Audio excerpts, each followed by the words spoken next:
नमस्कार, यूएनएन भारत में आपका स्वागत है। मैं आपका मित्र आरबी उपाध्याय और आज हम बात करेंगे महाराष्ट्र से जुड़ी खबरों की, जहां शिवसेना किसकी कोर्ट बोला इलेक्शन कमीशन फैसला करेगा।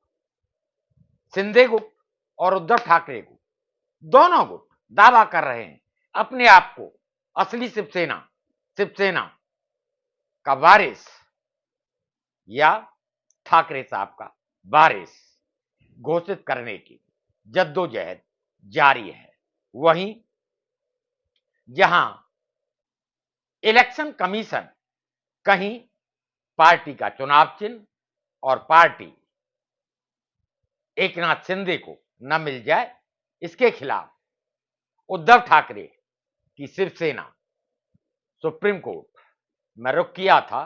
सुप्रीम कोर्ट से निराशा हाथ लगी है और सुप्रीम कोर्ट ने साफ कहा है कि चुनाव आयोग इस पर आगे कार्रवाई करेगा और फैसला देगा। चुनाव आयोग एक संवैधानिक संस्था है, हम सब जानते हैं, और ऐसे में अगर वहां कोई फैसला सुप्रीम कोर्ट देता तो मैं समझता हूं ये जो संवैधानिक संस्था है उनमें आपस में वर्चस्व की लड़ाई शुरू हो जाएगी। ऐसे में इन सब विवादों से बचते हुए सुप्रीम कोर्ट ने साफ अधिकृत कर दिया है इलेक्शन कमीशन को कि चुनाव आयोग इस पर कार्रवाई करे, आगे बढ़े।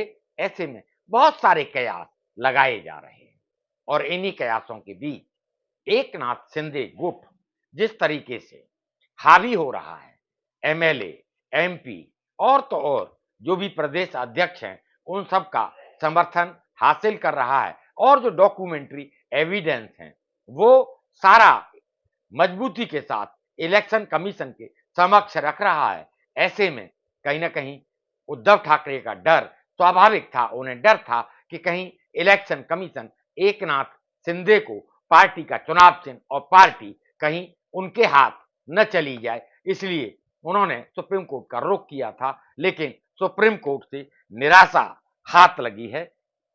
इलेक्शन कमीशन अब इस पर फैसला करेगा। असली शिवसेना एकनाथ शिंदे गुट असली शिवसेना है या उद्धव ठाकरे गुट असली शिवसेना है। यहां जो कार्य करता है उसके लिए संकट की घड़ी, उसके लिए बड़ी असमंजस की स्थिति। अभी देखेंगे कि अभी 2 से लेकर 6 अक्टूबर तक के बीच में दशहरा रैली उद्धव ठाकरे शिवाजी पार्क में करने की अनुमति मिल गई है। वहीं एकनाथ शिंदे भी एक रैली, दशहरा रैली दूसरे स्थान पर करेंगे। वहां बहुत बड़ा संकट, एक असमंजस की स्थिति जो शिवसेना का कार्य करता है उसके सामने है। वो किसको असली शिवसेना माने, एकनाथ शिंदे गुट को या उद्धव ठाकरे गुट को।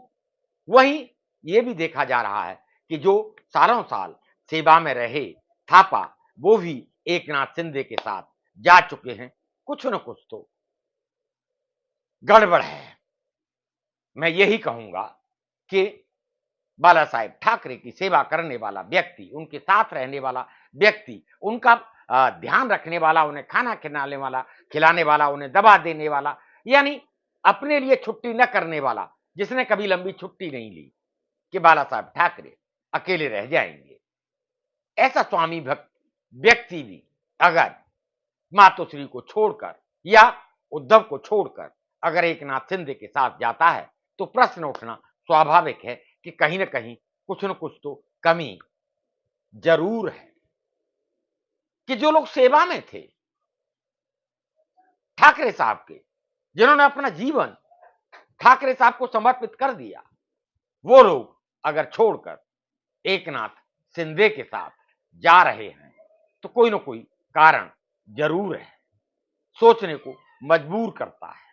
और क्या कहा थापा ने, जाकर कहा कि भाई नहीं, मुझे लगा, मेरी आत्मा ने कहा कि नवरात्रों में मुझे एकनाथ शिंदे के साथ जाना चाहिए। वहीं आगे के परिदृश्य में हम देखेंगे जब दशहरा रैली होगी, क्या राज ठाकरे उद्धव ठाकरे के मंच पर होंगे या एकनाथ शिंदे के मंच पर होंगे। जिस तरह एकनाथ शिंदे के साथ उनकी बातचीत, बीजेपी के साथ बातचीत चल रही है, लेकिन वहां मुंबई महापालिका के इलेक्शन होंगे तो क्या जितनी सीट राज ठाकरे मांगेंगे या उम्मीद करते हैं, क्या एकनाथ शिंदे गुट, उन्हें उतनी सीटें, बीजेपी उन्हें उतनी सीटें दे पाएगी?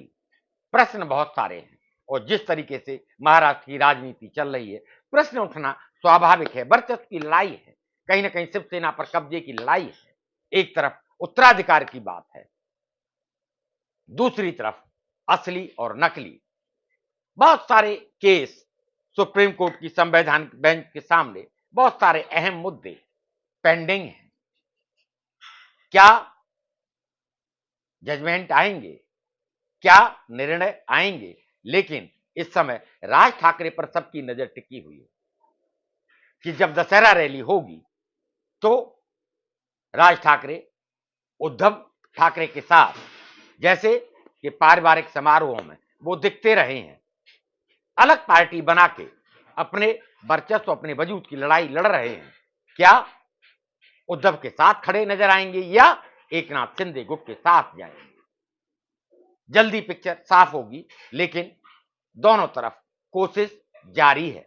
एक एक कर ठाकरे साहब के जो सेवक थे, मैं सेवक कहूंगा, जो समर्पित व्यक्ति थे, जिस तरीके से एकनाथ शिंदे के साथ जा रहे हैं, अगर इलेक्शन कमीशन एकनाथ शिंदे गुट को वारिस मानते हुए चुनाव चिन्ह और तीर कमान अगर एकनाथ शिंदे को मिल जाता है, तब उद्धव ठाकरे के पास क्या विकल्प बचेंगे?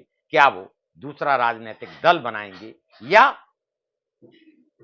कुछ और करेंगे? ये समय बताएगा। लेकिन इतना जरूर है कि उद्धव ठाकरे शांत नहीं बैठेंगे, राजनीति करेंगे और राजनीति करने के लिए राजनीतिक दल और एक मंच जरूरी है।